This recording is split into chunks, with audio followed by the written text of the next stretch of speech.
In this third and final episode of the shooting board series, we will take a closer look at the long range shooting board. Just as for the other ones, we will start by looking at the basic functions and how I use it in my work. And after that, I give you a few hints and tips and show how it's built. So the long range shooting board looks something like this. I think it's about 1.2 meter long. It sits between a bench dog at this end and my wagon vise at this end.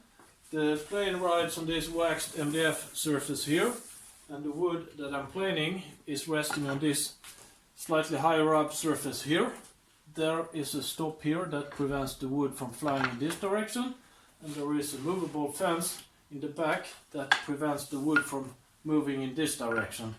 Also, there are some routed in scales at both ends, so I can lock down the fence at a certain position to plane a board to a certain width.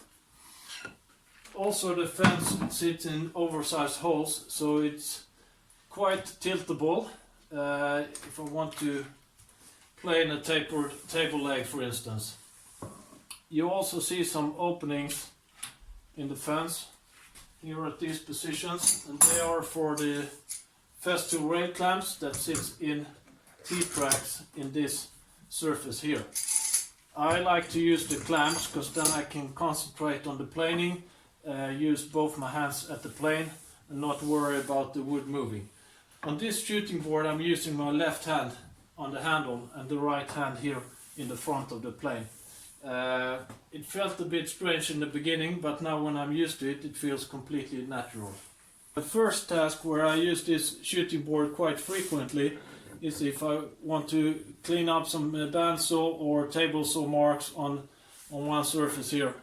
You could of course do that with a hand plane, but you always have the risk of tilting it. Here I have no risk of tilting, and the angle is kept to 90 degrees by the jig itself. When just cleaning up an edge like this, the exact position of the fence is not that important. The only important thing is that my wood overhangs this edge here. Not by too much, because then I wouldn't have any surface left for the plane to ride on, but like a few millimeters. Running this by hand, like so, the board usually has a small tendency to tilt away. If it's just a cleanup process and it's not that important that this is straight, I maybe do it by hand, but if I want to joint this, like for a glue up, I make sure to clamp it down before I joint the edge. So here the wood is clamped down at both front and back positions. The fence is locked down, and with this setup, this shooting board is actually quite good jointer. You're really certain that everything is nice and square to each other. The only thing to keep in mind is to avoid forward pressure on the plane when you leave the cut, because otherwise you will have a downhill slope here at the end. The next task for this shooting board is to dimension a piece of wood to a certain width. So here I set my fence to about 54 millimeters at both ends. This could typically be a drawer front where I want to trim it to a certain width. Here it's a matter of clamping down the board and then plane until I'm down in my reference surface and the plane doesn't take any more shavings. So here I can't just take one or two passes. I need to plane down to my reference surface to be certain that I'm at my 54 millimeters.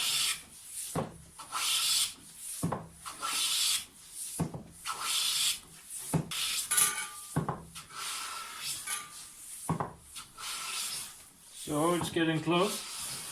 The plane doesn't take any shavings anywhere. I'm down in my reference surface on the entire length across the board. So if we measure how well I adjusted my fence, 53.98 on this side here, 54.07 on the other side. That is quite well for a hand plane board, I would say. If you want to have it even more accurate, You could of course set the fence with a caliper both front and back, and then you should have identical dimension on both sides. The final task I'm going to show for this shooting board is for jointing an edge of a thin veneer. This is around 1.2 millimeters. Here I have removed the rear fence, and I will use a slightly different technique for holding down the piece of wood that I'm planing. Here it's not enough to have like clamps at certain positions, because this would flex too much. I let the wood overhang the front reference edge slightly, and then I put something heavy on top of it, like this piece of oak. And then I clamp down this sandwich, and then it's ready to be planed. My piece of veneer is clamped down. It's this piece that you see here, and you see it overhangs the reference surface by a small amount, like 1 millimeter. The piece of oak is slightly inside the reference surface, so I won't plane in the oak. Here I can either choose between freehand jointing this, just take a few shavings, or I can plane it all the way down to the reference surface that I know is flat. Here it's important that the piece of oak is inside the reference surface, otherwise we'll start planing the support piece as well.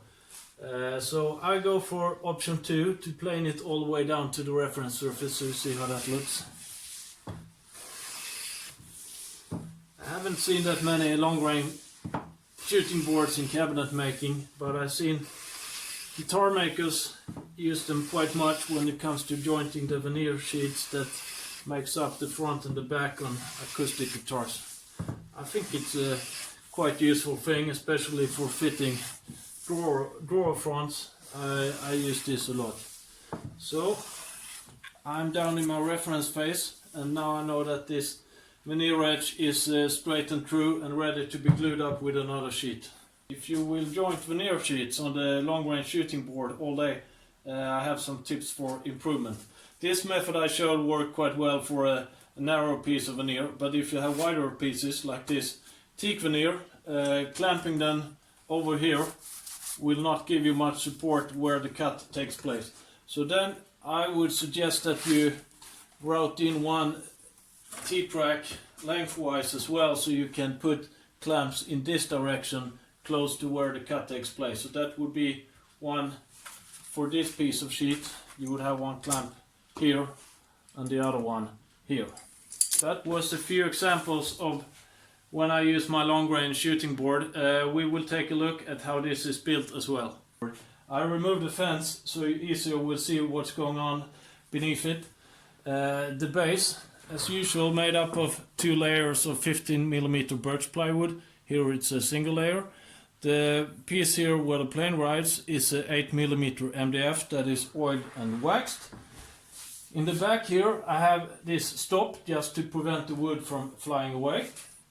And if we look closer here, I have all these wooden T-tracks for the rail clamps, and then I have metal T-tracks for these T-nuts where I lock the fence. The reason I have the metal here is that a T-nut wouldn't slide very well in a wooden track. I should point out that it's quite important that you try to route these T-tracks as close to the front edge as possible, because otherwise you can't clamp really narrow pieces. I also have this routed in scales, both front and back, so nothing special with that. When making this, the most important thing is that this is a very straight edge. Otherwise all your joints will be curved in some way. Looking at the fence itself, it's nothing fancy. These are for being able to drop down the clamps through the fence. I lock it at 3 positions, and I guess that's it. It's a quite simple build. That's it. I have no more shooting boards to show you, but I made a short movie with extended material where I show you how to modify this so it stays in the top position rather than falling down by itself, which is quite important when you use it upside down as I do in these jigs. I hope you enjoyed watching this series. Thank you very much.